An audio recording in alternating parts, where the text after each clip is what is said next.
Hi, I'm here today with Sharon Yeager from the Senior Center. Want to talk about what's going on at the Senior Center through December. Thank you for joining me. And Thanks for we've having got a me. lot going on as always. A couple of things that we did want to sort of bring to everybody's attention. One is transportation as the Yes. winter really gets underway. Yes.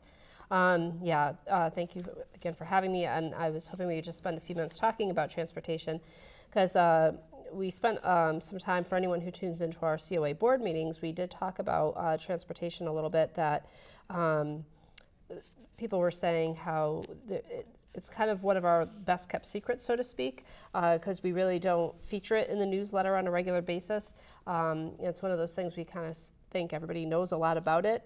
But for somebody who's not used to the transportation service, or maybe is new to the transportation service, or perhaps stopped driving or recently, or is trying to limit their driving, they may not really know what we provide. So we just have a little feature on the front of our newsletter for December with a picture of one of our vans, just to remind folks that we do provide transportation, and you can still be driving, you can still have a car.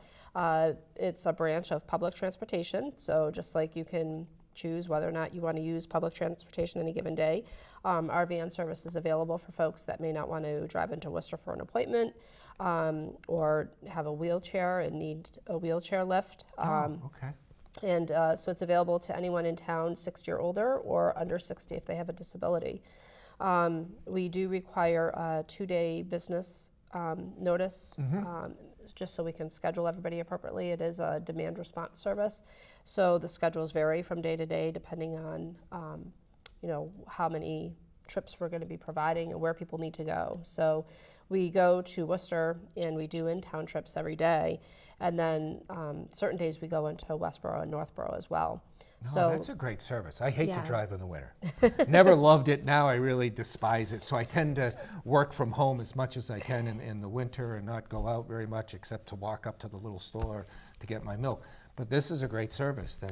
And particularly for people that have medical appointments, usually the big complexes, that those can be a nightmare to get in and out of, even in the best circumstances, and then add the weather into the mix. And so getting in and out of St. V's or UMass, where most people typically have most of their appointments, or at least some of their appointments, hopefully we can alleviate that by Oh, being that's a able great to provide. service. So they just call you 2 or 3 days ahead of time Yeah. and line it up with the at the Senior Center. So, That's terrific. So if somebody's brand new to the service, or is calling on behalf of somebody that they're hoping can use the service, we would recommend that they call as soon as they know they have their appointment. Because usually we just fill out an emergency contact form and just get some general information and tell them more about the service. Okay. But even if it's a pinch, somebody's car breaks down and now they're stuck and they've got an appointment coming up in a couple of days and they don't know how they're going to get there, hopefully we can help. We've done that before too. Oh, that's great. That's an important service. We also wanted to highlight the Friends programs, one of the Friends Yeah. programs that coming up on December 18th. Yes, so I know before we started taping, we were talking about some future segments. Hopefully we'll be able to have our transportation coordinator on in a future taping, and even somebody else from our Friends group. So our Friends group, we wouldn't be able to operate the Senior Center without them. They're our fundraising arm of the organization. And obviously we don't have a line item in our town budget for programming and entertainment, and our friends are able to come through with that. Every month they provide a nice opportunity for people to just get out, socialize, and take in some type of form of entertainment. And we're very fortunate that we have really nice performers come in. Some of them it's an acting performance or a musical performance. And so for December, we were very fortunate that the Cultural Arts Council is actually subsidizing the program. And it'll be a Victorian era reenactment. So there'll be, we have an actress by the name of Ann Barrett coming in, and she'll be presenting a program called Victoria Yule. And so basically she'll be doing some readings from Dickens, and we'll be displaying some heirloom toys and things from that Victorian era. So it should be really unique. And so basically it's, back Christmas of 1895. I So- remember it well. Oh, yes.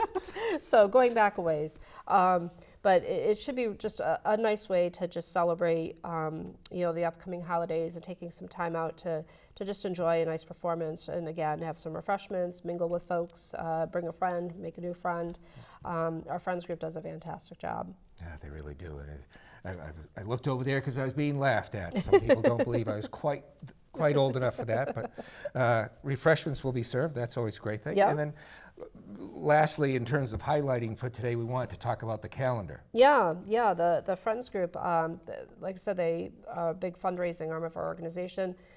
For those who receive our newsletter by mail, that wouldn't be possible without our Friends Group because through advertising from the newsletter and that money going to our Friends Group, that pays for the postage to get the newsletter out every month. So one of the major fundraisers they do, this is their second year doing this, is a calendar. So I just brought a copy of it here. There are sections of our Senior Center brochure on the back. Each of the months features a tip. So some of them are programs that we do at the Senior Center. Some are things that are in the newsletter. And we've got some great pictures that people have submitted of their pets.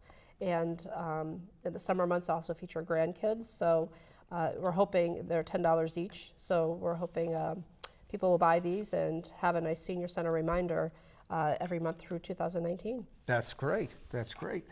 And for additional information about what's going on, and there are a million things going on Yes. all the time at the Senior Center, go online to pick up the newsletter online, or Yeah. go into the Senior Center to pick up your copy of your newsletter and get involved. It's a great opportunity. Or give us a call anytime, day or night. We always tell people we have our voicemail, so you wake up at 2 in the morning and remember that you wanted to call us about something, leave us a voicemail and we'll get back to you. That's great. Well, thank you for coming and sharing all this Anytime. information today. Before I forget, want to wish you and everybody here a Merry Christmas, a Happy Hanukkah, and a happy holiday no matter what you're celebrating this month. And we'll be back soon. Hi, I'm here today with Tom Marino, owner of the Worcester 78s, the pro basketball team in Worcester and Central Mass. Welcome to the show. Thank you very much. Wanted to find out more about the team, and only recently became aware, thanks to Hank Stolz, about your team and that you play an active schedule through the winter. You start in November. Tell me a little bit about the team. Who plays? Who do you play? What league you're in? The basics. Absolutely. So we are in a rebranded or revitalized version of the old American Basketball Association that ran from 67 to 76. Dr. J. Dr. Ajay, yes. Yeah, and a whole bunch of amazing players played in that league. And so our league has a licensing deal for the brand, to use the brand. So it's not affiliated with any other leagues. Okay. So the league is nationwide. We have 100 plus teams in our league. Usually a stepping stone for players that are, maybe out of smaller colleges, Okay. or didn't get an immediate opportunity elsewhere out of college. Some players, of course, will get interest from agents that get them overseas and get them into, making a living playing basketball. Sure. Okay. So the players are young and hungry. I understand your rules make it a little faster game than. Yeah, that's correct. We have a 7-second backcourt rather than an 8-second backcourt, which Okay. doesn't seem like much, but every possession, the ball's by rule got to Sure. get over a second earlier, and so obviously there's a lot of possession. It tends to speed the game up. Okay, because you scored a lot of points last year. Last year was your first year, Yes, it was. and you scored a lot of points per game. We did. We scored 160 in one game, which seems like no defense is being played, but that's really not the case. Believe it or not. It's a guard-driven league. Guys that have a lot of size tend to get opportunities more often than smaller guys. Sure. And so that means there's just naturally more guards makes it sometimes smaller guys more difficult to break through. So there's certainly a guard-driven league, which is naturally, with the lack of size, is more speed. More speed. Sure, that's great. And where do you play? And how many games do you play per year? We are playing at the now 2-year-old facility at Worcester State University, which is it's frighteningly nice. It's an amazing facility all around, and the court itself is great. It's going to be a great place to play. We play 20 games total, and we're playing 10 games at Worcester State between November 10th we start, Okay. and our last game is March 2nd. Okay, and then are there playoffs? Oh, or- yes. Okay. And I mean, it's with, as I mentioned, we have 100 teams, so it's broken down by region, and we all play into a final event. And a couple of your star players are basically local players, correct? Yes, absolutely. We have a handful of players that grew up in Worcester. Oh, great. Yeah. Great. Our leading scorer last year is actually from Lynn. His name is Tony Gallo. He played at Coppin State University, which is a Division I school. Oh, okay. Yep. We added Nadir Tharp this year, who played at the University of Kansas, has played a bit in the NBA G League, which is their minor league system. He's born and raised in Worcester. Maurice Horton, who played at Worcester State, and Quincy, and in basketball circles is very well known in the city, in Worcester. He'll be playing his first professional ball of his life. Oh, how with us. exciting. How Yeah, he's exciting. excited. I'll bet. And so, we have a handful of players that are directly from Worcester, and all of our players are from Massachusetts, sans 3. We have 2 from Rhode Island, 1 from New Hampshire. Okay.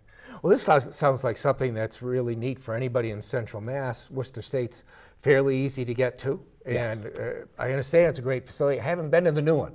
It's been to the incredible. old one 100 years ago, but I haven't been to the new one. The old one was not much to talk about. The new one, they made up for it. Oh, great. It's incredible. Yeah, they've done a lot of construction up there, so I Yeah, have to 200 get up and watch one of your games. I would love that. Yeah, Check it they spent $200 million, I think, over 10 years on a kind of a revitalization process of the university and the athletic facility. It's not just the court; they have a full workout gym and a bunch of other things. Okay. And it was about a quarter of what they spent. And you focus on, aside from the game, fan experience. Yeah, absolutely. Brought in the president of our team, so I call myself CEO. It makes me feel special. Oh, well, you are special. I added to our team this offseason. He's now the president of our team, Jacques Lambert. He was most recently with the Massachusetts Pirates.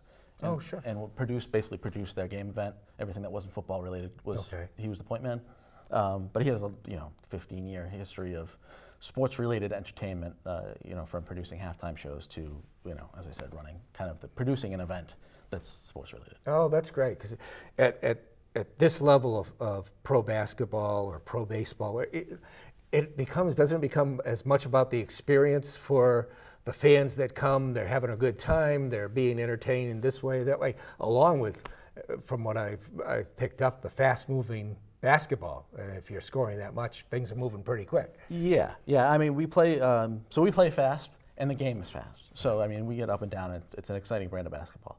Fan experience is extremely important, and it was important that if there was an area that I didn't know I didn't know a lot of things about this when I got into it, but that's an area we needed to definitely place a lot of importance on. Okay. And it was hard to get through my thick head that you need the 4-year-old kid. When he leaves the game and you ask him who won and he doesn't know and he had a great time, that's what you're looking for. That's what you're looking for, sure. And which is interesting, you say that you're not by tradition or by long-term training a basketball owner.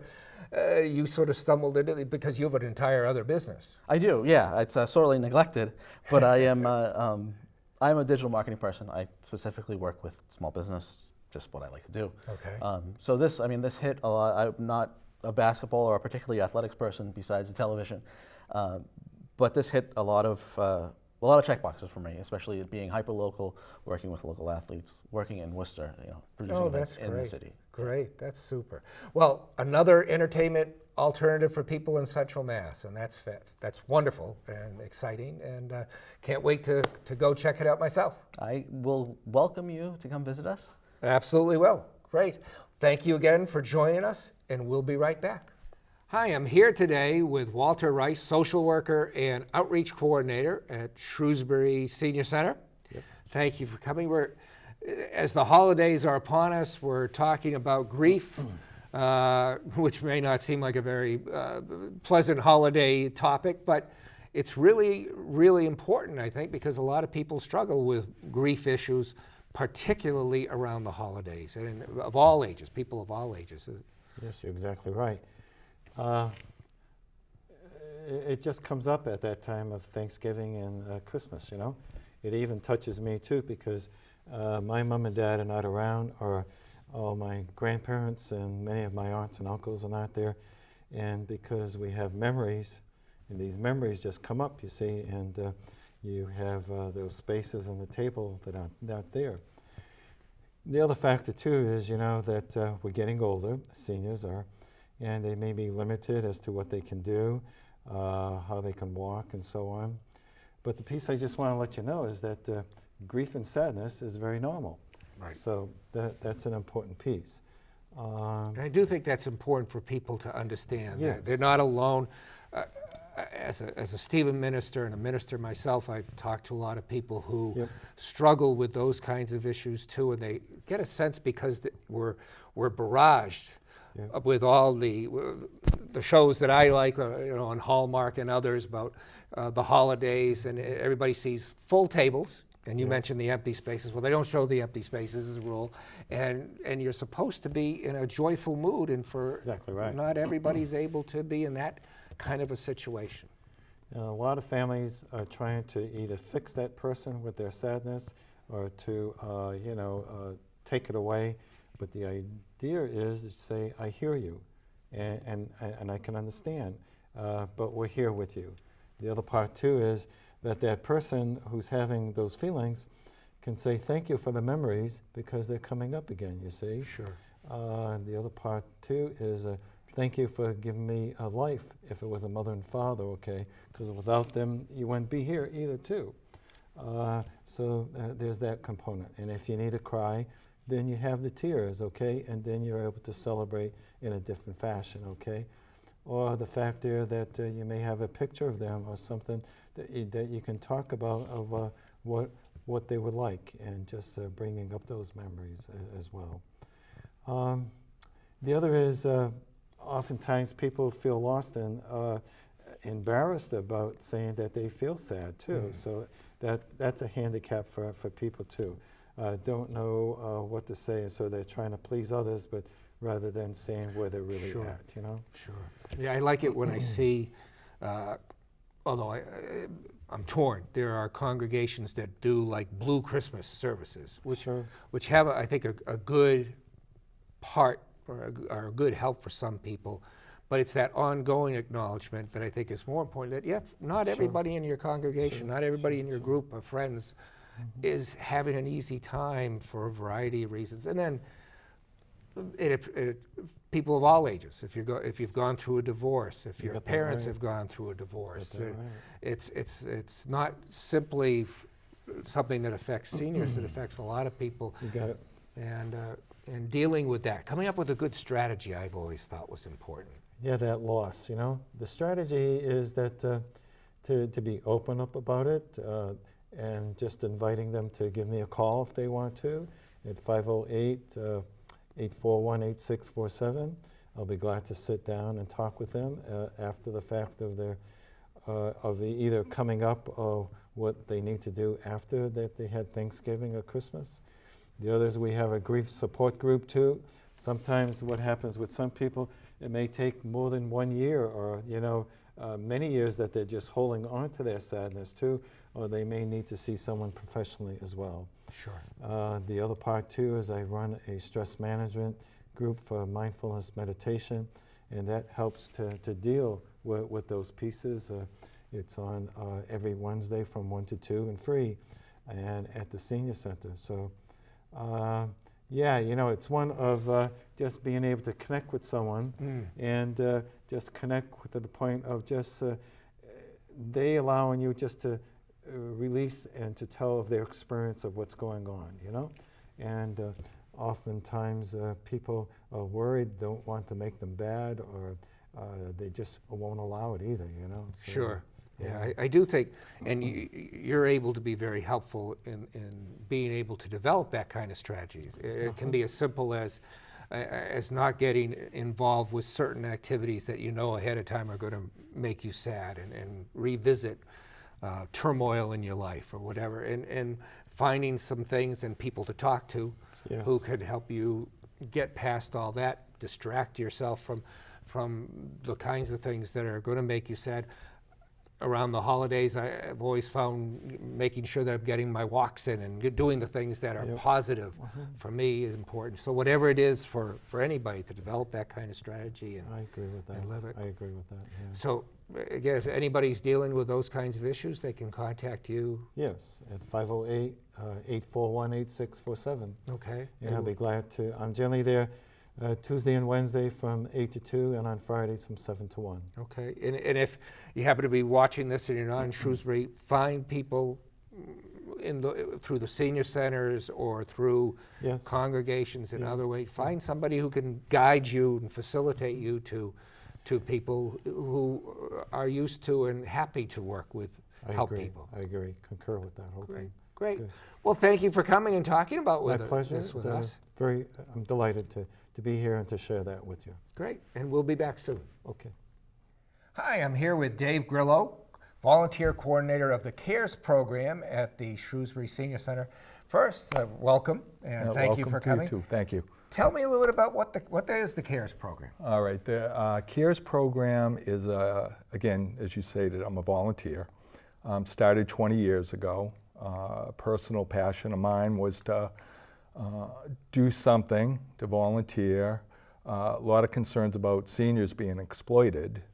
So I sat down with Sharon Yeager 20 years ago and came with my idea. She supported it, the board supported it. And so what's in the last 20 years, I've written, every month, I've written a column in the newsletter, the monthly newsletter. I've responded to a number of people who have called the Senior Center wanting to talk about pitches and scams. This is all consumer awareness. Yes, all what types of consumer things related. going on. Okay, And I've super. tried to help people directly or refer them to people, refer them to other resources if I felt like someone else could be more helpful. Oh, great. That's a great service.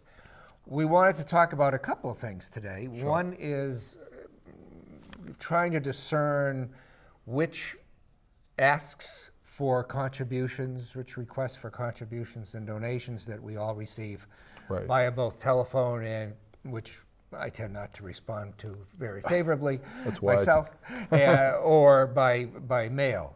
Right. And let's talk about that a little bit because we all receive phone calls all the time, Right. and as well as mail requests, which I find a little more palatable for me Okay. to figure out.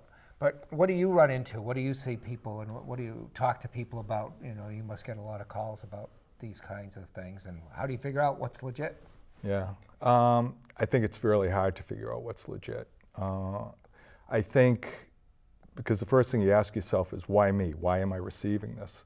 One of the reasons you might be receiving it is if you've been generous and given to a number of different organizations. Right. A number of different organizations also make money by selling a list of donors. Right. And so you kind of get on a list. And so one of the reasons you might say, well, I just gave to such and such, now I'm getting all these appeals. Well, it might have been because they sold it. A lot of legitimate charities. And there was also scams, and sometimes it's hard to tell the difference. I was, in preparation for this, I was looking back at one of the columns I wrote, and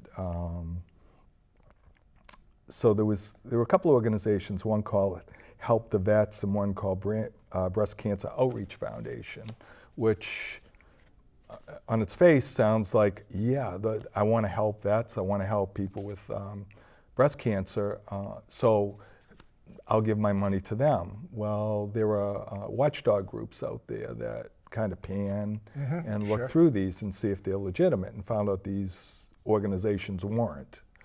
So, and then other organizations will come up, names similar to legitimate organizations. So it's really hard to tell. In the December column, I always give a list of watchdog groups you can. So people could go back so and peop- take a look at that. Yeah, and they kind of assess charities. You can also call the Attorney General's office in Massachusetts if you're not sure about if an organization is legitimate, and they'll tell you what they know about Sure, Sure. Yeah, that's a real problem. I spent my career in both corporate grant making Okay. with Zaire 100 years ago with the Zaire Corporation, Zaire, and in fundraising with a variety of different organizations. Right. And you're constantly sorting that out both as a legitimate organization, and you Right. find people who are soliciting other people with a name that's very similar to yours. Yes. Or as a corporation. And one of the tricks I learned, particularly with telephone solicitations, Yeah. is I started to, and still do to this day at home, send me a letter. Right.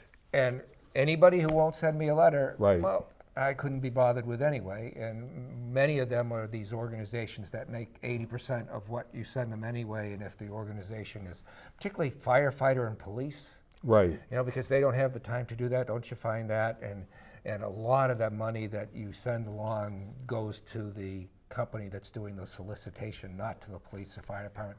And I learned that too. If we wanted to give to a fire department or a police department, I'd call them. What do you need? Right. And how do I contribute to one of your programs? In fact, that's what people should do. isn't Yeah, it? I had that conversation actually with the police chief in Shrewsbury, and it was made clear to me that we the public safety program can't solicit, so it's probably somebody from somewhere else. Sure. And that's not us. Right. So yeah, you have to be aware of that.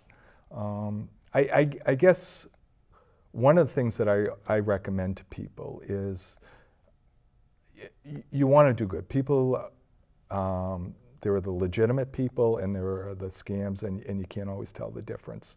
You can't save the world with your donations. You're probably good-hearted and you want to do good. But just realize there are a number of people out there that are donating. They have their pet charities, and they'll donate to them. If you want to really have peace of mind, look locally. Yes. You I can agree. give. You can give to like the food bank, or you can give to St. Anne's, or a number of local. You can volunteer. That's right. And be a part of it. Give of yourself. That's a too. major important way to help people. And I agree with the local. There's Yeah. the Salvation Army. There's a local Red Cross. There's all the local Absolutely. cancer centers Right. in Boston and Worcester. There's all sorts of. So if you have that's a great suggestion. I think is find whatever your passion is that you want to support. Right. More than likely today, there's a local organization that is helping or trying to help people in that set of circumstances, and you can get to know more about them, and volunteering for them. It's a great way to do it. Yeah. And then you know where your money is going, and with police and fire departments, and you're right, they're not supposed to be out soliciting. Sometimes if they have a PAL organization or a subset organization. But I used to run into, we'd like to, I'd call them and say, well, what do you guys need? And the police went, well, we could use some vests. Great, we'll buy you a vest. Exactly. And Exactly. everybody wins that way. Well, that's super. Again, awareness is everything. Just getting to know what the people that you're actually giving money to, and don't respond to the phone calls or letters out of guilt. Yeah, and to add to something that you said about the phone calls, I mean, I have a personal policy. If somebody shows up at my front door, of course, if the kids are, That's different. Yeah, the collecting for, for the band or for sports, yeah. That's a little different. Yeah. That's different. But anyone else, I say, okay, leave me information, and I'll make a decision. And sometimes people will get very aggressive and say, well, I know that if I actually had somebody at my door say, I know that if I don't get the money from you now, I'll never get it. Right. I say, okay, well, that's a tip-off. Yeah, And that's you a shouldn't. tip-off. So. And it's like, I know we're going to talk about identity theft a little bit, but it's the same thing. Never agree on the spot. Get information. Hold on. Talk to friends. Talk to someone. Call me at the senior center. Yep. There's Just information, right. education. Absolutely. All right. Well, thank you. Yeah. Appreciate your coming in and talk about this, and people can contact you through the senior center. Sure. That's great. Please do. And we'll be.